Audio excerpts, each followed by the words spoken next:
Hello மக்களே! Welcome back to our channel. நான் உங்க திருச்சி பையன். நான் உங்க மதுரை பொண்ணு. துப்பறியும் நஸ்ரியா. வில்லன் பேசில் ஜோசப். சூசம தர்ஷினி மலையாள படம் எப்படி இருக்கு? வாங்க வீடியோக்குள்ள போலாம்.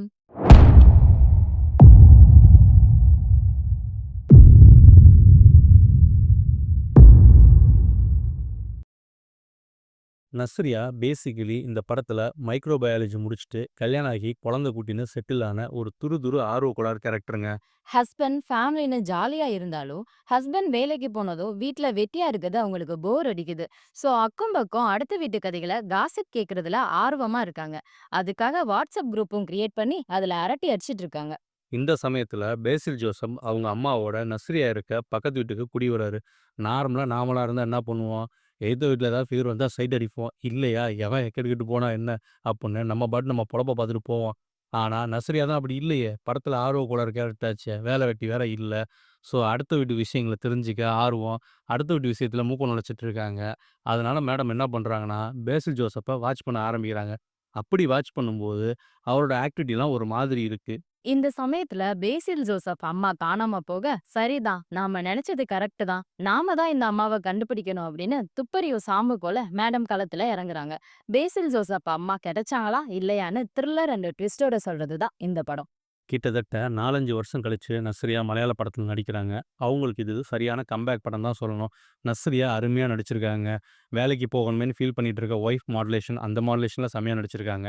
அதே சமயத்துல ஒரு ஒய்ஃப் வந்து பார்த்தீங்கன்னா, அக்கம் பக்கத்து வீட்ல எப்படி கதை பேசுவாங்க, ஆர்வ கோளாறா இருப்பாங்க, அடுத்த வீட்டு விஷயத்த தெரிஞ்சுக்க நெனைப்பாங்க. அந்த மாரி இடத்துல கொஞ்சம் காமெடியாவும் நடிச்சிருக்காங்க. இதே பேசில் ஜோசப் அம்மாவ கண்டுபிடிக்கிற இடத்துல சீரியஸாவும் நடிச்சிருக்காங்க. மொத்தத்துல நஸ்ரியாவோட நடிப்பு அருமன்னு தாங்க சொல்லணும். பேசில் ஜோசப் அவர பார்த்தாலே நமக்கு காமெடி தாங்க வரும். ஏன்னா, ஜெய ஜெய ஹே படத்துல ஒய்ஃப்ட அடிவாங்குற கேரக்டரா செம்மையா பண்ணியிருப்பாரு. இந்த படத்துல மனுஷன் வில்லத்தனத்தையும் காட்டியிருக்காரு.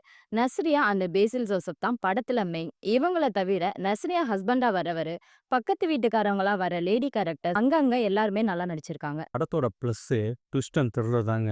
அடுத்து இதுதான் நடக்கும் பாரேன்னு நம்ம கெஸ் பண்ணுவோம். பட் அந்த சீன் இங்க இல்ல தம்பி அப்புட்ன்னு டைரக்டர் எம்ஜி ஜித்தின் நமக்கு ட்விஸ்ட் வைக்கிறாரு. எம்ஜி ஜித்தின், அதுல் ராமச்சந்திரன், லிபின் 3 பேரும் செம்மையா ஸ்க்ரீன் ப்ளே எழுதியிருக்காங்க. அத அழகான படமா நல்ல ஒரு போர்வையா டைரக்டர் எம்ஜி ஜித்தின் திரைக்கு கொண்டு வந்திருக்காரு அப்படின்னு தாங்க சொல்லணும். கதை முக்கால்வாசி ஒரே தெருவுக்குள்ள நடக்குது. பட் கேமராமேன் சரண் வேலாயுதம் நமக்கு போர் அடிக்காம செம்மையா சீன்ஸா ஷூட் பண்ணியிருக்காரு. எடிட்டர் சாமன் சாங்கோ அவரும் செம்மையா எடிட் பண்ணியிருக்காரு. ஏன்னா எடிட்டிங்ல சொதப்பி இருந்தா இந்த அளவுக்கு படம் த்ரில்லர் ட்விஸ்டா வந்திருக்குமானா தெரியல. நான் எப்பவுமே சொல்றதாங்க. த்ரில்லர் படத்துக்கு மெயின் தூணே மியூசிக் அண்ட் பிஜிஎம் தான். கிறிஸ்டோ சேவியர் பிஜிஎம் செம்ம. அந்த மந்தகாசம் சாங் வந்து பார்த்தீங்கன்னா, நஸ்ரியா டிரெக்டிவ் பண்ற சீன்ஸுக்கு மாஸ் குட்டுது. சேட்டா கொல மாசு அடிபொலி. மொத்தத்தில த்ரில்லர் பிரியர்களுக்கு இந்த படம் மட்டன் பிரியாணில எக்ஸ்ட்ரா லெக் பீஸ் கிடைச்ச ஒரு ஃபீல் தாங்க. தமிழ்ல இந்த படம் இல்ல. தியேட்டர்ல மலையாளத்தில தான் ரன் ஆயிட்டு இருக்கு. ஒரு சில தியேட்டர்ல சப்டைட்டில் வருது. முடிஞ்சா கண்டிப்பா பாருங்க. த்ரில்லர் பிரியர்கள் மறக்காம இந்த படத்த பாருங்க. குடுத்த ரூ. 150க்கு இந்த படம் செம்மையா ஒர்த்துங்க. இந்த வீடியோ உங்களுக்கு பிடிச்சிருந்தா லைக் பண்ணுங்க, கமெண்ட் பண்ணுங்க, ஷேர் பண்ணுங்க. இது போல மூவி ரிவ்யூஸ்களுக்கு எங்களுடைய சேனல மறக்காம சப்ஸ்கிரைப் பண்ணுங்க. பக்கத்துல இருக்க பெல் ஐகான கிளிக் பண்ணிருங்க. அப்பதான் எங்களுடைய வீடியோ உடனுக்குடைய உங்களுக்கு நோட்டிஃபிகேஷன்ல வரும். நன்றி, வணக்கம்.